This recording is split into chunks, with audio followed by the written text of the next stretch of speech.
Let's take, if we can, a man who thinks we're on the edge of economic Armageddon. He's Jonathan Davis, and he argues that markets are finally catching up with economic realities. And of course, the last 2 days have seen fantastic losses on the stock exchanges of the world. Very bad data out of the United States in the week. Virtually frozen level of growth in the United Kingdom, and the potential collapse, at least at the periphery, of the Eurozone. It's all a very ill-starred configuration. Let's get some light from Jonathan, who's an economist and a wealth manager. Jonathan, welcome to the show. Hello again, George. Please summarise for us how you see the situation. Governments all around the world, whether left and right, are doing the exact same as Japan has done in the 90s and the 2000s, and bailed out insolvent banks, borrowing money from, shall we say, the Mr. and Mrs. Watanabes, and literally handing it to the banks. Governments in the West have been borrowing from the banks and handing it back to the banks to bail them out for previous reckless loans. In other words, we're in a sense doing exactly the same as Japan has been doing for over 2 decades. Japan has been in depression for 20 years.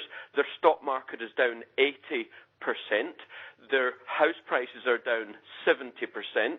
You should see, God knows, the number of suicides in Japan. We are in depression now. And, you know, this stuff about if you borrow more money, then you can get yourself out of problems. Well, I'll tell you what, America's deeply in the mire, and it's borrowing more than anyone else. Indeed, and has been downgraded, at least by one of the credit rating agencies. Were you surprised that the consequences of that were not more severe? What you mean with regard to the stock market? Or no, well, I mean, when that downgrading occurred, yep. I mean, in a way, it's epochal, isn't it? It's one of the most significant things that's ever happened. But the political class has sailed on regardless. Well, of course they do. That's what politicians do. You should know that. It's the first time in history that the government, which has the global reserve currency, the dollar, has been in any way downgraded. But come on, let's not give any credence whatsoever to the American ratings agencies, Standard & Poor's, Moody's, and Fitch. These are the guys who were giving AAA left, right, and centre to mortgage-backed securities, and so on. And these were the guys who were giving Bank of Ireland AAA. I can go on. Yeah. The fact is, the economic system is shot to pieces, and we are in a depression. Let me remind you, in 1931, they didn't know then. They were in the biggest depression in history. In 2011, people don't see what is in front of their faces. The UK, when you consider all the debts that the government has £5.5 trillion of debt. Add on to that £1.25 trillion of household debt. There is no way that you can get out of this without societal and economic pain because of the vast amount of debt weighing on everyone's shoulders. Well, the debt is one issue, and I know you're particularly hot on that, but the lack of growth, the kind of stagflation that we now have, inflation way above the bank's target, way above the government's target, yet people, and it's going to get worse, in really dire financial and economic circumstances, unable to keep their jobs. If they're in jobs, having their pay frozen, maybe even cut. Their public services savagely reduced, throwing even more people on the dole. Did you say rubbish? Yeah, there's no savage cuts. You look at you of all people, an intelligent, sophisticated politician, you should know that the amount that the government is spending is more than last year. The cuts haven't even started yet, hardly. Well, we're about to enter the equivalent of a nuclear winter. We're about to see unemployment. And I'm agreeing with you. You introduced me as the guy who's going to tell the nation listening that we're in economic Armageddon. We are. But it's because of all the borrowings that successive governments have undertaken, stretching right back to Thatcher. It has just increased, whether you're left or right.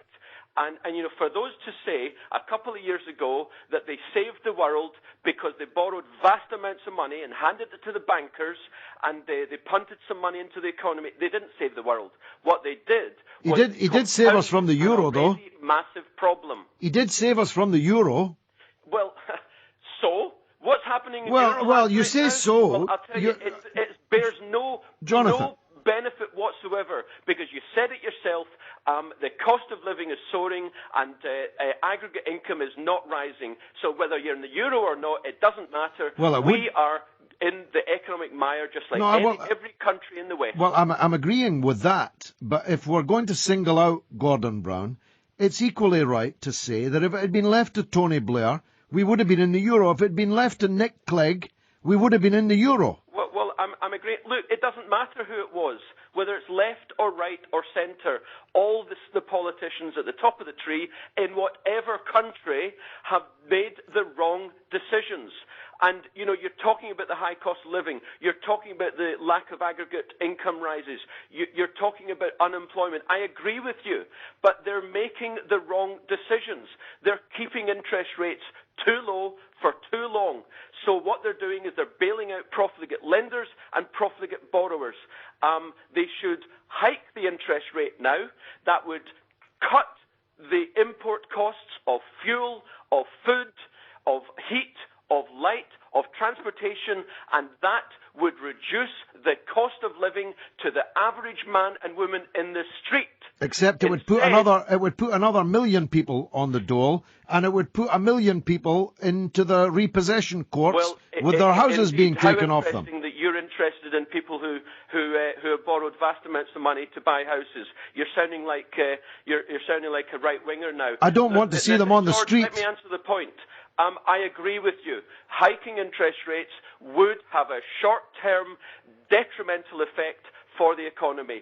It would have a couple of years of problem, no doubt, and a lot of people would have a problem. However, long-term, and I'm talking about after a couple of years, with our much lower cost of living and cost of manufacture, we would become the most attractive nation on earth into which to invest. The only people who are truly benefiting from the low interest rate policy are the bankers and the politicians and the estate agents. Well, I'll tell you, if they went down my route, A, stop bailing out banks, and B, hiked interest rates and a couple of other things, we would have a short, sharp shock to the system, but then we would have 20 years of growth. Didn't we go down your route, Jonathan? 20 years of depression. Didn't we go down your route in 1931? No, we did not. That was an entirely different situation. That's what you guys are always talking about.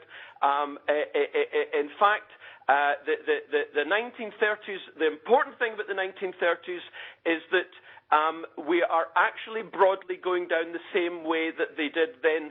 The only difference is that the level of debt that we have in the economy is bigger than what it was in 1929. So, do we really want a third world war? Is that the way out of this problem? For goodness sake. Well, God save us from that. I'm only letting you go because you've got yet another interview to do, because you're a good man to argue with. That's Jonathan Davis, economist and wealth manager.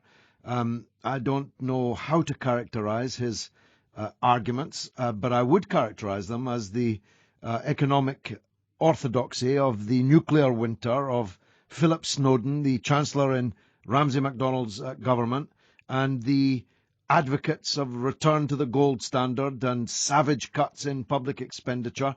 It'll be short-term, pain, even blood, he says. Of course, he will not be himself feeling the pain nor shedding any of that blood. And it's always easier to call for pain when it's other people's pain. That's my point of view. What's yours? 08717 22 33 44.